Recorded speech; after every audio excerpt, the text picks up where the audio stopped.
নমস্কার, হেলথলাইনে সবাইকে অনেক অনেক স্বাগত জানাচ্ছি। হেলথলাইন এবং অবশ্যই তার সঙ্গে থাকে আমাদের এই অনুষ্ঠান থেকে দেওয়া বার্তা কিছু, এবং সেটা স্বাস্থ্য সংক্রান্ত বার্তা, যেখানে আমরা কীভাবে সুস্থ থাকতে পারি তারই বার্তা দেওয়া হয়, এবং স্বনামধন্য চিকিৎসকরা থাকেন আমাদের এই হেলথলাইন অনুষ্ঠানে। এবং তার সঙ্গে সঙ্গে অবশ্যই বলবো যে থাকে কিছু বিষয়। আজকে যে বিষয়বস্তু তা হচ্ছে ওয়াটার বর্ন ডিজিজ। কেন হঠাৎ করে আমরা এই পুজোর মরশুমে ওয়াটার বর্ন ডিজিজ বলছি? নিশ্চয়ই আপনারা বুঝতে পারছেন, শরৎকাল না বর্ষাকাল কোনোটাই আমরা বুঝতে পারছি না, কারণ এখন সম্পূর্ণভাবে আবহাওয়ার পরিবর্তে জলবায়ু পরিবর্তন হয়ে গিয়েছে। ফলে এই যে নিম্নচাপ বারংবার, এবং তারপরে যে একটা মানে ওয়াটারলক, প্রত্যেকটি জায়গায় জল জমে গিয়েছে এবং দীর্ঘদিন ধরে জল জমে রয়েছে, শুধুমাত্র শহর কলকাতা নয়, তার বিভিন্ন জায়গায়, জেলায় জেলায় অনেক জায়গায়। তো জলে থেকে কিন্তু ডিজিজ তৈরি, কারণ অনেক জায়গায় হয়তো খাবার জলও ডুবে রয়েছে, খাবার জলে কল বা ইত্যাদি ইত্যাদি। তো কি হয় বেসিক্যালি এই ওয়াটারবর্ন ডিজিজ, কি কি আছে এবং কিভাবে এর থেকে আমরা বেরোবো, এই নিয়েই থাকবে আলোচনা। আমাদের সঙ্গে রয়েছেন ডক্টর সায়ন মিশ্র। অনেক অনেক স্বাগত তোমাকে আমাদের অনুষ্ঠানে আসার জন্য। ডক্টর সায়ন মিশ্র, কনসালটেন্ট ফিজিশিয়ান এবং x nodal officer of Maniktala ESI hospital. আগে ডাক্তারবাবুর সঙ্গে আমরা আলোচনায় থাকবো এই ওয়াটারবর্ন ডিজিজেস কি কি রয়েছে এবং এর উপসর্গ বেসিক্যালি কি হয়ে থাকে, এবং কিভাবে চিকিৎসার মাধ্যমে দ্রুততার সঙ্গে আমরা সুস্থ জীবনে ফিরতে পারি। চলে যাবো একটু মিস্টার কাছে। এই যে আমাদের জলবাহিত রোগ, এই যে এখনকার যে সিচুয়েশন, প্রত্যেকটি জায়গায় আমরা দেখছি কিন্তু জল জমে রয়েছে, যেটা চেষ্টা চলছে যাতে জলগুলো পাস আউট হয়। আমি এটা বলছি না যে শুধু এই জল জমে রয়েছে বলে রোগটা উৎপত্তি, নর্মালি ওয়াটারবর্ন ডিজিজেস রয়েছে। আগে আমরা জানবো কি কি হয় এই রোগ, মানে ওয়াটারবর্ন ডিজিজ কি কি আছে। দেখুন, ওয়াটারবর্ন প্রথমে তো জানা উচিত ওয়াটারবর্ন ডিজিজ মানে কি। ওয়াটারবর্ন ডিজিজ হচ্ছে জল, সে জমা জল হতে পারে, একটা ফ্লোয়িং ওয়াটারও হতে পারে। সেই জল থেকে কোনো কারণেতে একটা মানুষ রোগগ্রস্ত হচ্ছে, তো সেই কারণ জলের কারণে যেটা হচ্ছে সেটাকে বলে আমরা ওয়াটারবর্ন ডিজিজ, যেটা জল থেকে আসছে, কারণ জল, এবার জলের যে কোনো কারণে হতে পারে। এবার ওয়াটারবর্ন ডিজিজে আপনার অনেক ধরনের হতে পারে, তার মধ্যে কিছু কিছু কমন কিছু কিছু আছে, সেগুলো নিয়েই বললে বেটার। অনেকগুলো আছে, যেমন আপনার টাইফয়েড আছে, কলেরা আছে, তারপরে হ্যাঁ ডায়রিয়া, হেপাটাইটিস এ, এইগুলো আপনার কমন ডিজিজ ওয়াটারবর্ন ডিজিজের মধ্যে ডিজিজ।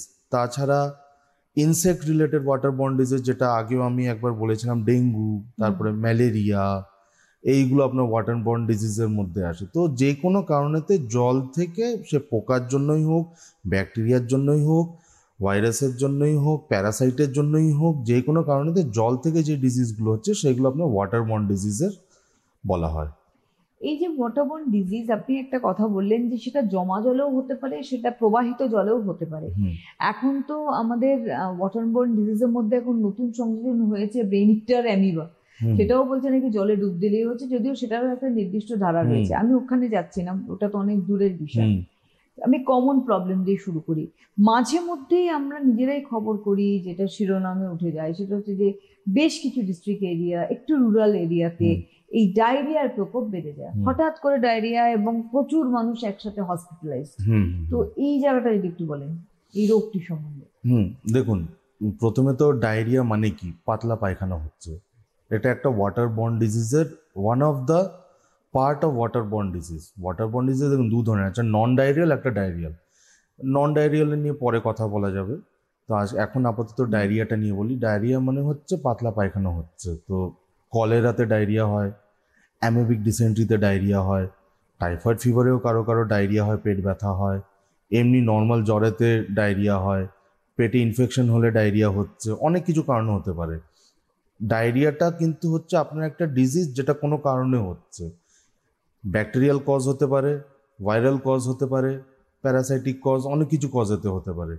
এবার যে কারণে হচ্ছে কি, পেটের যেটা আমাদের মানে পেটে কি বলে, আমরা যে কারণে টক দই খাই বা এটা খাই, পেটে এক ধরনের আমাদের ব্যাকটেরিয়া থাকে, যেটা মানে গাট ফ্লোরা বলি আমরা, ঠিক আছে? ওইটা আমাদের স্টুলকে ফর্ম করতে এবং ওকে সলিডিফাই করতে হেল্প করে, ভালো ব্যাকটেরিয়া, গুড ব্যাকটেরিয়া। যেটা কোনো কারণে সেটা এফেক্টেড হয়ে যাচ্ছে শরীরে বাইরে কোনো ফরেন বডির জন্য, তার জন্য কি হচ্ছে, পাতলা পায়খানা হয়ে যাচ্ছে এবং ডায়রিয়া হচ্ছে, যেটা ডায়রিয়া টার্ম আমরা ইউজ করছি।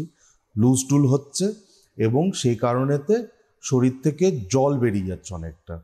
তাতে কি হয়, ডিহাইড্রেশন প্রচুর হয়ে যায় শরীরেতে।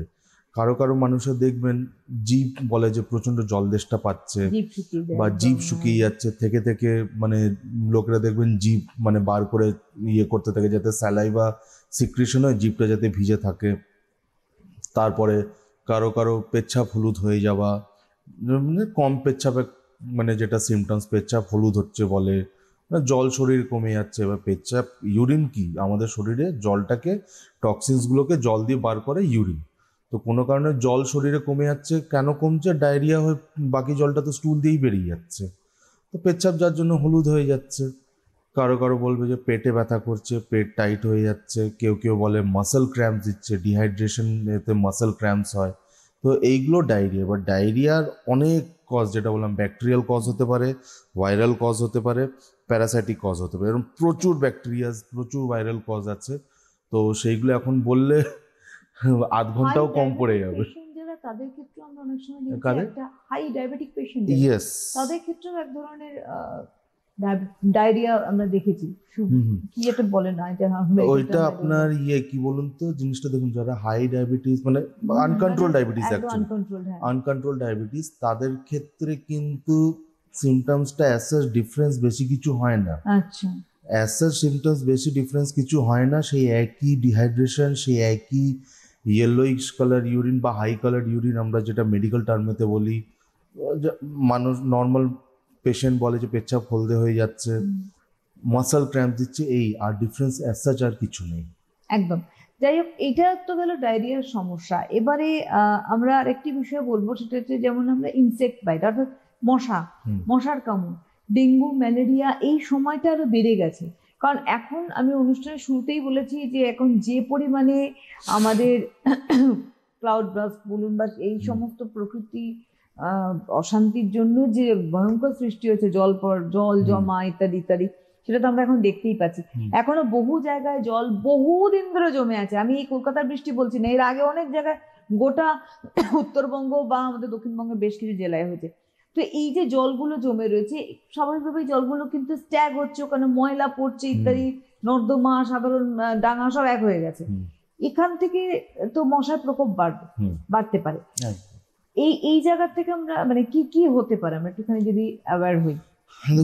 একদম ঠিকই বললেন যে মশা ওখানে লার্ভা ফর্ম করছে, ডেঙ্গু ম্যালেরিয়া মশা একদম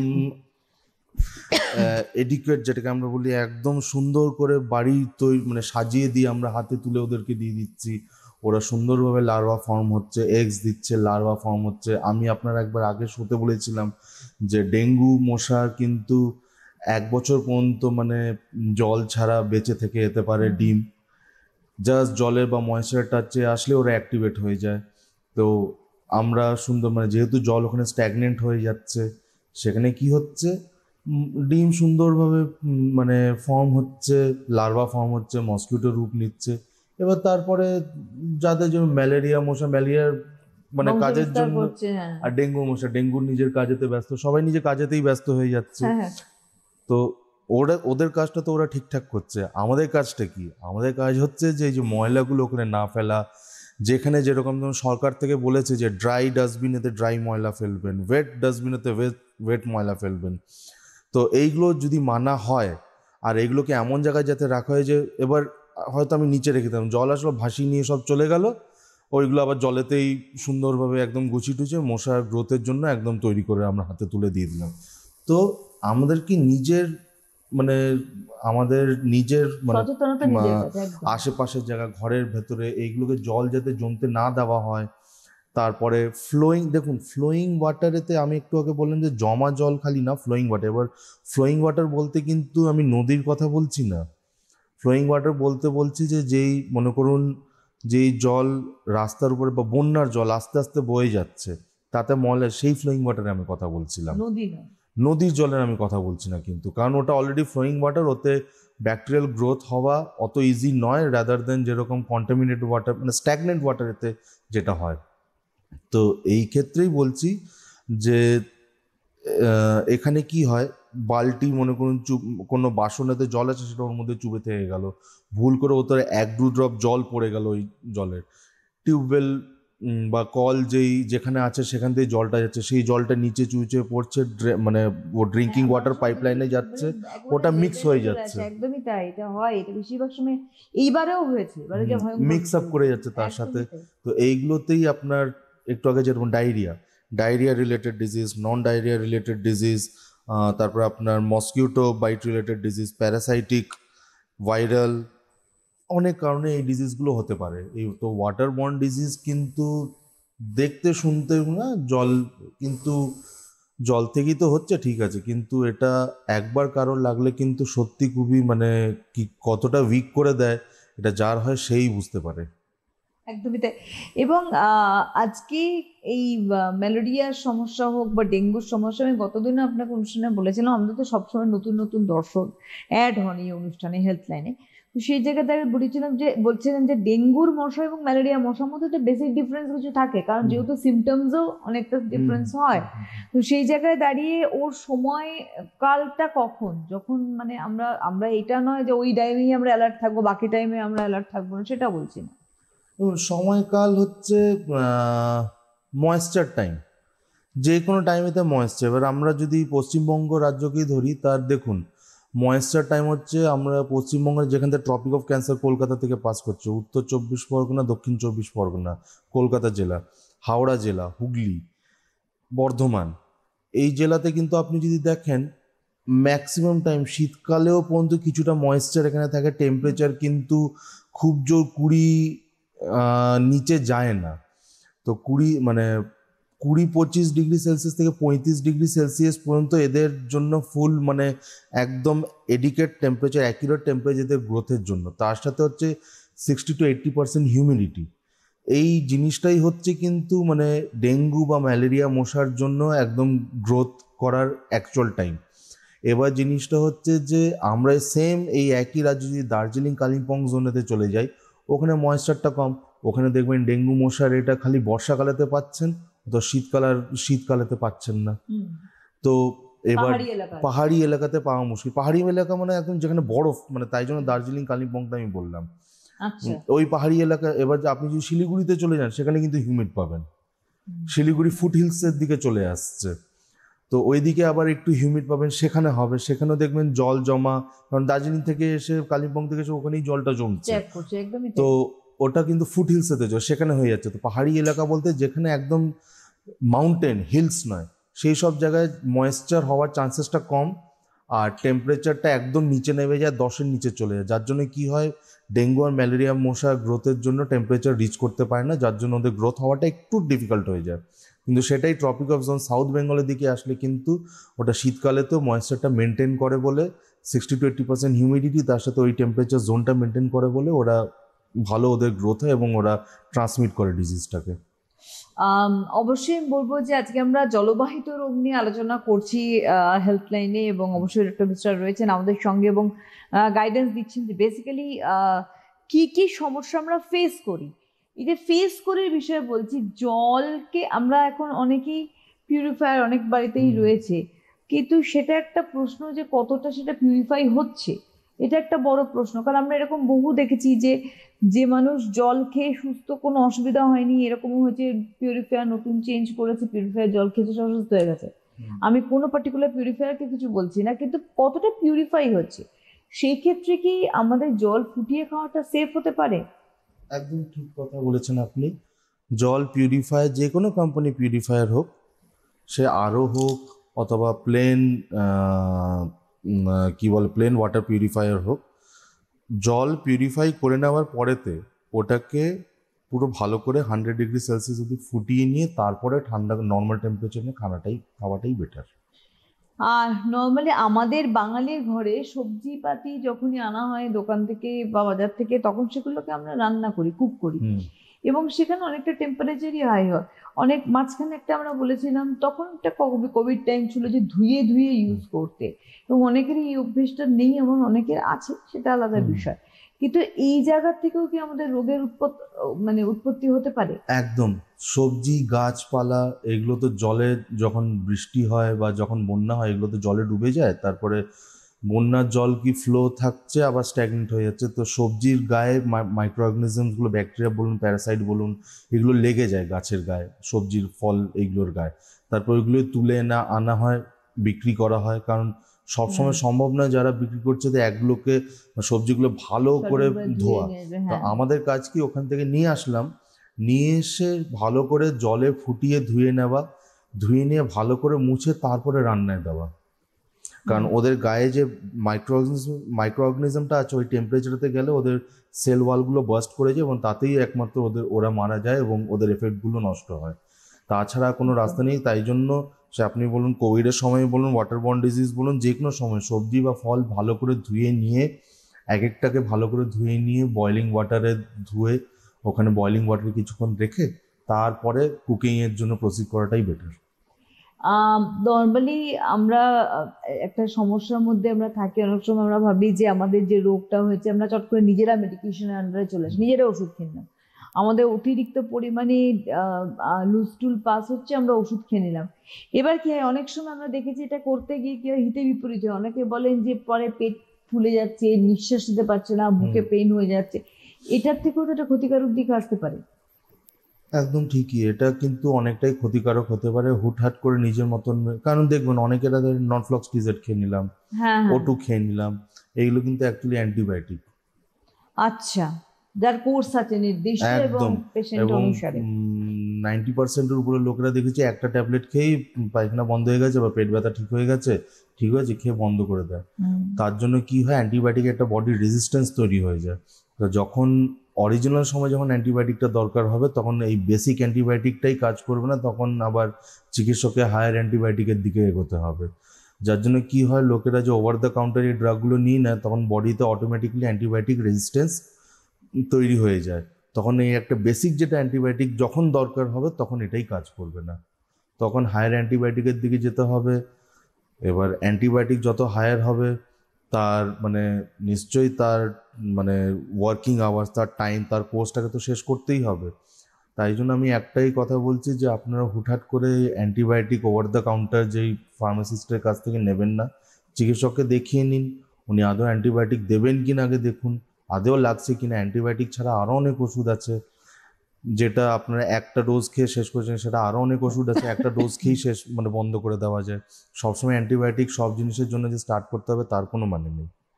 আর একটা কথা বলবো, সেটা হচ্ছে যে ডেফিনেটলি আমাদের অ্যান্টিবায়োটিক খাওয়ার মানে একটা প্রবণতাটাও আছে এবং সেখান থেকে আমাদের বেরোতে হবে সুস্থ হওয়ার জন্য। কিন্তু যাই হোক, আমরা জলবাহিত রোগের জায়গায় আবার ফিরে যাব। আর ডায়রিয়া এবং ডেঙ্গু ম্যালেরিয়া নিয়ে আমরা আলোচনা করলাম, যে এই ক্ষেত্রে কি আমাদের জন্ডিসের প্রকোপ আসতে পারে? হ্যাঁ, ওয়াটারবর্ন ডিজিজে যেটা আমি বললাম, আরেকটা হচ্ছে হেপাটাইটিস এ, এ ই বলুন, এনি কাইন্ড অফ মানে ই ভাইরাস, এটা আপনার কিন্তু লিভারেতে এফেক্ট করে যায়। যার জন্য কি হয়, জন্ডিস মানে ইয়েলোইশ ডিসকালারেশন অফ স্কিন বলি আমরা, চামড়া হলদে হয়ে যায়। তো চামড়া হলদেটা অতটা তাড়াতাড়ি বুঝতে পারবেন না যতটা চোখের সাদা অংশটা কনজাংটিভা, যেটা আমরা বলি স্ক্লেরা কনজাংটিভার জোনটা, যতটা আপনার মানে একটু হলদে হয়ে যাবে। দেখবেন একটু মাডি কালার্ড থাকবে, মানে একটু ইয়েলোইশ ডিসকালারেশন থাকবে, পেচ্ছাপটা একটু নর্মাল হলদেতে একটু বেশি গাঢ় হলুদ হয়ে বসবে। সেই জোন, সেইটা দেখলে আপনি বুঝতে পারবেন যে জন্ডিস হয়েছে। তখন কিন্তু এবার চিকিৎসককে ভালোভাবে তখন হিস্ট্রি দিতে হবে যে আপনি এই জন্ডিসটা কবে থেকে হয়েছে, প্রথমে কি হয়েছিল, কিছু খেয়েছিলেন কি না, কোথা থেকে খেয়েছিলেন, দোকান থেকে নিয়ে খেয়েছিলেন, বাইরে থেকে নিয়ে খেয়েছিলেন, কোনো মানে ফলের রস খেয়েছিলেন কি না, কাঁচের গ্লাসে খেয়েছিলেন কি না, বা মানে দোকানেতে যেটা মানে কাঁচের গ্লাস কি ধুয়ে আবার ইউজ করছে, একই জন বারবার ইউজ করে যাচ্ছে। তো হোটেলে যেমন হোটেলে যেটা হয়, তো ডিসপোজেবল গ্লাস ইউজ করেছেন না কাঁচের প্লেন গ্লাস ইউজ করেছেন, নন ডিসপোজেবল গ্লাস, এইগুলো ভালো করে হিস্ট্রি দিতে হবে, তবেই বোঝা যায় এটা হেপাটাইটিস এ ভাইরাস বা ই ভাইরাস এইগুলো থেকে এসছে কিনা। তার চিকিৎসা আছে, দেখে সেই হিসাবে চিকিৎসক টেস্ট করবে, টেস্ট করে দেখে যেটা বেরোবে সেই হিসাবে প্রিকশনারি মেথডেতে আপনাকে ট্রিটমেন্টটা দেবে। এটা নিয়ে ভয় পাওয়ার কিছু নেই, হলে এর চিকিৎসা আছে।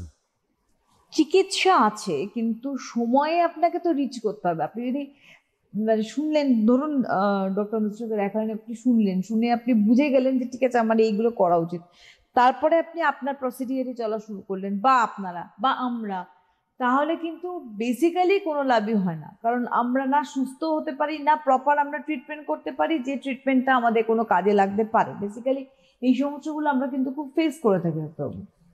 হ্যাঁ, এইগুলো আমরা চেম্বারে বা হাসপাতাল, আউটডোর বলুন, এমার্জেন্সি বলুন, চেম্বারে বলুন, এগুলো আমরা ফেস করি অ্যাকচুয়ালি। কারণ দেখুন, এখানে আমি লোকের দোষ, কোনো পেশেন্টের দোষও আমার দেওয়া উচিত না, আমি দেবও না।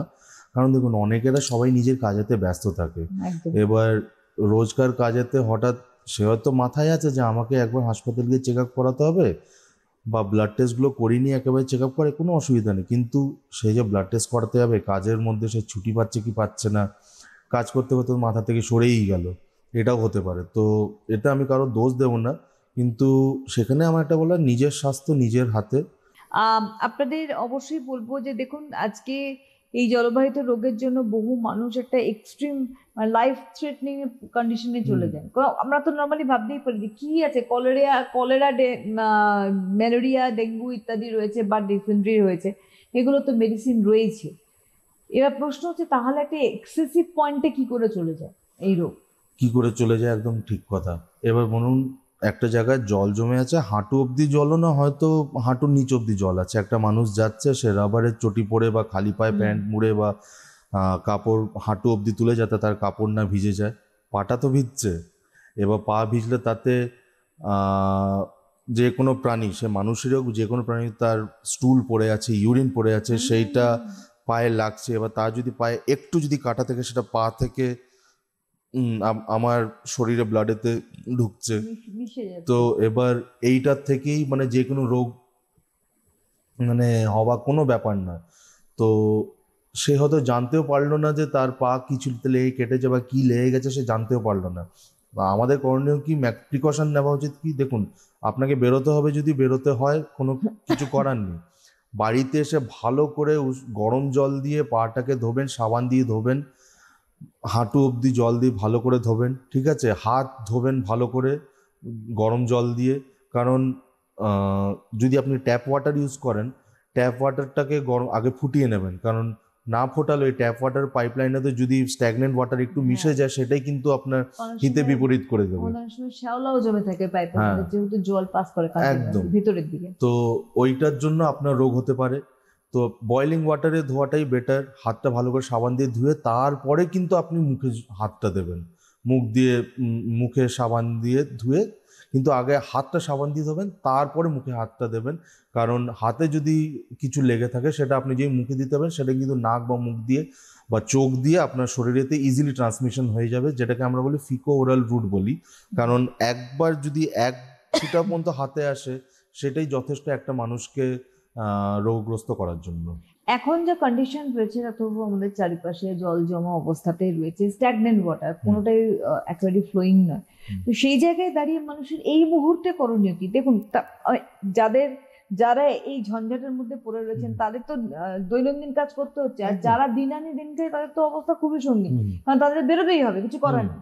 কিন্তু কিছু তো একটা প্রিপারেশন থাকবে ডেফিনেটলি, যে আমরা কি একদম। করে আমি আমি বেরোবো। সেটাই বলছিলাম, যাদের কাজ করতে হবে, সেটা তাদেরকে তো হুম। যেটা দরকার সেটা করতেই হবে। কারণ যেটা দরকার, তাহলে তার সাথে দরকার কি, আমার নিজের স্বাস্থ্য নিজের হাতে রাখা। তো আমায় কি করতে হবে, যে চেষ্টা করব রাবার চটি পরে যতটা ইউজ করা যায়। কোনো চামড়ার জুতো পরবো না এই সময়টা। রাবারের চটি, কারণ ওটা ওয়াটার রেজিস্ট্যান্ট, ওয়াটার প্রুফ হয়, ইজিলি তাড়াতাড়ি শুকিয়ে যায়। তারপরে হচ্ছে কাজ করে আসার পর যখনই আমি ঢুকবো, যে কোনো এতে যাব, ভালো করে পাটাকে গরম জল দিয়ে ধুয়ে নিতে হবে। তারপর হাতটাকে সাবান দিয়ে, আর পাটাকে, হাত পা দুটোই সাবান দিয়ে ধুতে হবে। ধুয়ে ভালো করে পরিষ্কার কাপড় দিয়ে মুছে নিতে হবে। তারপরে মুখ ধুতে হবে। জল খাওয়ার জন্য একটা আলাদা জলের জায়গা করতে হবে, ড্রিঙ্কিং ওয়াটার জায়গা, যেটাতে ফুটিয়ে আমি জলটাকে একটু নর্মাল হওয়ার জন্য রেখে দেবো, ছেঁকে সেই রেখে জলটাই দেবো। খাবো। হ্যাঁ। একদম। হ্যাঁ, ফুটিয়ে রাখার পরে কিন্তু ফিল্টার জল নিলেও ফুটিয়ে নেবেন, তারপর ওটাকে আবার ছেঁকে নেবেন। হুম। কারণ তার অনেক সময় অনেকে ডিরেক্ট খেয়ে নেয়, আমি যদি হুম, মেনশন করলাম হুম, বিষয়টা, এরকম অনেক ফোন পাই। একদম। তো এইগুলো করে নিলে অনেকটা আপনার শরীরের জন্য, ধরে রাখুন 60 to 70% আপনি ডিজিজটাকে কিল করতে কজিং মাইক্রো অর্গানিজমটাকে কিল করতে পারছেন। এবার 30 to 40% যেটা হলো না, সেটা তখন তারও চিকিৎসা আছে, তারও রাস্তা আছে। কিন্তু 60-70% যেখানে হয়ে যাচ্ছে সেইটা যদি করে দেন তাহলে দেখবেন শরীরটা অনেকটা সুস্থ থাকবে। হয়তো দেখলেন যে ডায়রিয়া বা নন ডায়রিয়াল ডিজিজ, এই মসকিউটো বর্ন এইগুলো হলোই না। একদমই তাই। আর বিশেষ করে আমাদের নিজেদের সচেতনতার জায়গাটা আমাদের স্ট্রং করা খুব দরকার হয়, কারণ যে জায়গাগুলো বলছেন ডাক্তারবাবু যে মেনটেন করার ব্যাপার, আমাদের এগুলো মেনটেন করতে হবে। মেনটেন করলে রোগ থেকে অনেক দূরে। আমাদের সমস্যাটা কি হয় দেখো, যখন রোগটা আমাদেরকে অ্যাটাক করে নেয়, যখন তারা আমাদের উপর হাবি হয়ে যাচ্ছে, তখন আমরা বলছি আরে দৌড়ও চিকিৎসকের কাছে, এইবার তো আর কন্ট্রোল হচ্ছে না। এবারে ডায়রিয়ার ক্ষেত্রে আমরা দেখেছি, আমি যদি ভাগ করি, বয়স্ক মানুষ, মধ্যবয়স্ক এবং বাচ্চা শিশুদের সমস্যা, তিনটে ক্ষেত্রে ডেফিনেটলি আলাদা আমাদের পন্থা রয়েছে চিকিৎসার। একদম। বয়স্ক মানুষদের দেখুন, ডায়রিয়াতে আমরা মেন কি হচ্ছে, শরীরে জল কমে আছে, যেটা একটু আগে বললাম। বয়স্ক মানুষদের ডিহাইড্রেশনটা বেশি তাড়াতাড়ি হয়, ইয়াং অ্যাডাল্টস বা অ্যাডাল্টসদের একটু ডিলেড হয়, বাচ্চাদের ক্ষেত্রে তাড়াতাড়ি হয়। তো বয়স দেখে, ব্যাকগ্রাউন্ড দেখে, বাড়ি কোথায় আছে সেটা দেখে, কোন জোনেতে থাকে দেখে, রুরাল এরিয়াজে থাকছে না আরবান এরিয়াজে থাকছে, আরবান এরিয়াজে কোন জোনেতে থাকছে সেই দেখে চিকিৎসক কিন্তু আপনাকে ট্রিটমেন্ট, তার মধ্যে অ্যান্টিবায়োটিক কোনটা স্টার্ট করবে, কি কি টেস্ট করাবে, কালচার লাগবে কি লাগবে না স্টুল আর ব্লাডের, এগুলো করিয়ে নিয়ে আপনার ট্রিটমেন্টটা করাবে।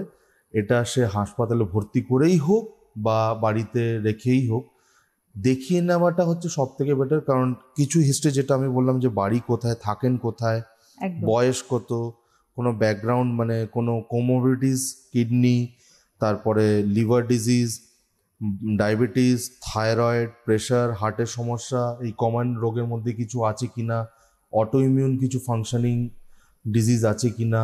কারণ অটো ইমিউন ডিজিজ বা সিকেডি পেশেন্ট যারা স্পেশালি ডায়ালিসিসে থাকে, তাদের শরীর লড়ার ক্ষমতা একটু কমে যায়, হুট করে তাদের রোগ, তাদের জন্য অ্যান্টিবায়োটিক আলাদা দিতে হবে। কিডনি পেশেন্টদের জন্য কিডনি প্রোটেক্টিভ অ্যান্টিবায়োটিক দিতে হবে। লিভার পেশেন্টদের জন্য হুটহাট করে প্যারাসিটামল দেওয়া যাবে না, অনেক কিছু কারণ আছে। এবার ডায়াবেটিস পেশেন্টদের জন্য হাই ডোজ অ্যান্টিবায়োটিক দিতে হবে।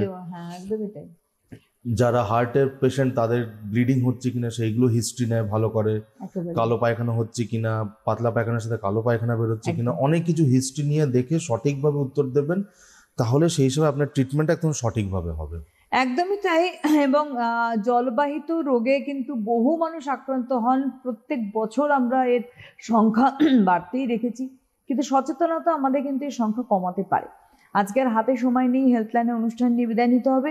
আগামী দিনে আরো কিছু আলোচনা নিয়ে অবশ্যই এই অনুষ্ঠানে ফিরবো আমরা। অনেক ধন্যবাদ ডাক্তারবাবুকে, আবারও ধন্যবাদ আপনাদের জানাই। নমস্কার।